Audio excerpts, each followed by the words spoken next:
Halo sahabat, apa kabar? Salam sehat dan bahagia selalu. Hanya setan yang takut pada salib. Berawal dari keberatan Dewan Syariah Kota Surakarta, DSKS, tanggal 7 Agustus 2020, bahwa ada bagian tertentu dari logo resmi Hari Ulang Tahun Proklamasi Kemerdekaan Republik Indonesia yang ke-75, konon katanya memiliki bentuk yang menyerupai salib. Publik pun menjadi heboh.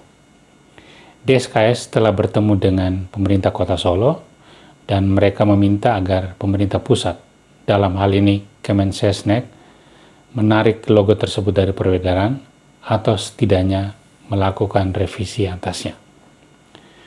Ekspresi ketidaksetujuan itu dibikin menjadi lebih heboh oleh cuitan A.A. Gim di akun Twitternya. Tulis A.A. Gim demikian, dan saya mengutip Pak Agim, sangat bisa dimaklumi bila terjadi perbedaan pendapat melihat spanduk resmi pemerintah untuk 17 Agustus 2020, karena memang sekilas seperti ada tanda salib besar. Juga harus kita maklumi bila ada yang mempertanyakannya dan protes. Teman-teman, saya lebih suka menyebut diamplifikasi oleh Agim dalam arti gaungnya dibuat menjadi lebih keras karena faktor ketokohan dan kepublikan beliau.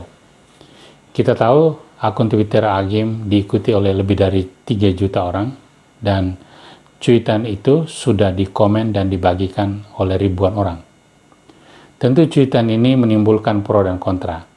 Dan saya sendiri tertarik untuk mengomentari beberapa hal yang tersimpul dari banyaknya kontra atau kritik terhadap kubu yang mencurigai adanya infiltrasi salib ke dalam logo Hari Ulang Tahun Kemerdekaan Republik Indonesia yang ke-75. Dan berikut adalah catatan kritis saya. Catatan pertama, saya tertarik dengan cuitan Lukman H. Saifuddin, mantan Menteri Agama Republik Indonesia periode 2014-2019. Dalam cuitannya, Lukman Saifuddin menulis, dan saya membacakan cuitan beliau. Ustadz, di tengah masyarakat yang beragam, mari kita ajak umat ini untuk lebih mengedepankan berpikir dan bertindak yang integratif, bukan segregatif. Semoga Allah senantiasa melindungi kita semua. Saya ingin menekankan frasa mengedepankan berpikir dan bertindak yang integratif.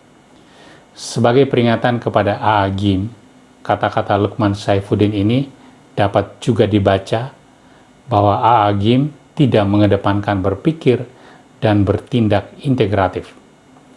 Berpikir integratif itu artinya berpikir menyeluruh, memahami suatu fenomena dari berbagai sudut pandang. Dan itu mengandaikan apa yang disebut critical thinking atau sekurang-kurangnya akal sehat. Pertanyaannya, apa yang menyebabkan DSKS atau orang sekaliber A.A. Gim hanya bisa fokus pada salib? Menurut saya kemungkinannya hanya satu. Apa itu? Yakni mereka cenderung mengidentifikasi bentuk palang pada setiap benda yang dijumpai sebagai salib.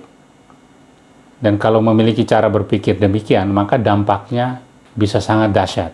Misalnya, orang cenderung menghapus tanda plus dari buku matematika, menolak menggunakan laptop atau HP yang di touch-nya atau di tombolnya ada tanda plus.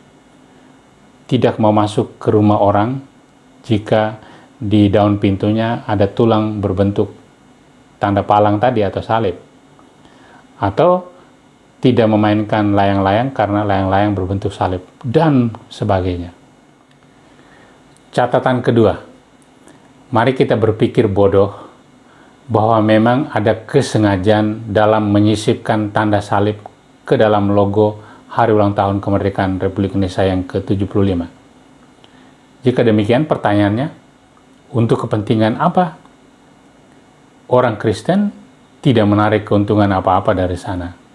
Dan menurut saya pemerintah juga tidak mendapatkan keuntungan apa-apa dengan menyisipkan tanda salib tersebut ke dalam logo. Catatan saya yang ketiga, menurut saya masalahnya ada di cara menafsir realitas. Isu semacam ini yang sekarang kita hadapi dan isu serupa yang menariknya juga pernah terjadi di kota Solo, terutama ada protes pada pemerintah karena ada mosaik trotoar di Jalan Sudirman yang menyerupai salib, dan ini terjadi di awal tahun 2019 yang lalu. Ini semua menunjukkan kepicikan atau sempitnya cara berpikir. Kita tahu menurut filsuf seperti Immanuel Kant, seorang filsuf besar dari Jerman, memang betul bahwa tidak ada realitas pada dirinya atau das Ding an sich.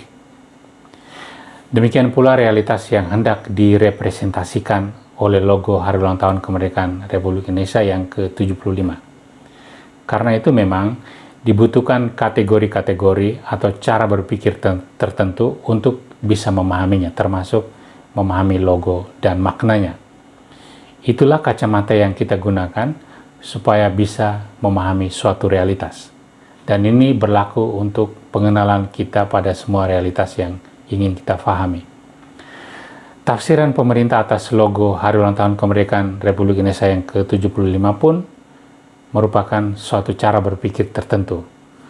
Dan itu bisa dikritik. Tetapi wacana tandingannya yang kita bangun atau yang dibangun oleh segelintir orang sekarang direduksikan hanya pada salib. Nah, itu sudah menunjukkan menurut saya kemiskinan cara berpikir atau sempitnya cara berpikir yang saya maksudkan. Catatan saya yang terakhir atau yang keempat. Sebagai seorang Nasrani, saya kok setuju dengan cuitan Ketua Cyber Indonesia Husin Alwi Shihab di akun Twitter miliknya. Tulis Alwi Shihab dan saya mengutip. Ini logo HUT RI ke-75 yang diprotes minta diubah oleh DSKS karena berbentuk salib. Masih menurut Alwi Shihab, salib itu ditakuti setan. Tanda-tanda orang nggak beriman, dia akan ketakutan saat melihat simbol-simbol agama lain. Jadi mereka itu kayak titik tanda tanya.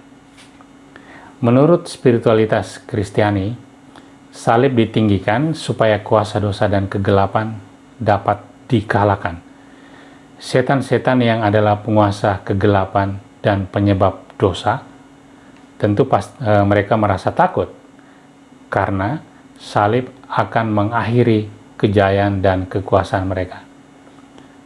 Jadi, jika ada orang atau pihak tertentu yang sekarang takut pada salib, jangan-jangan mereka itu adalah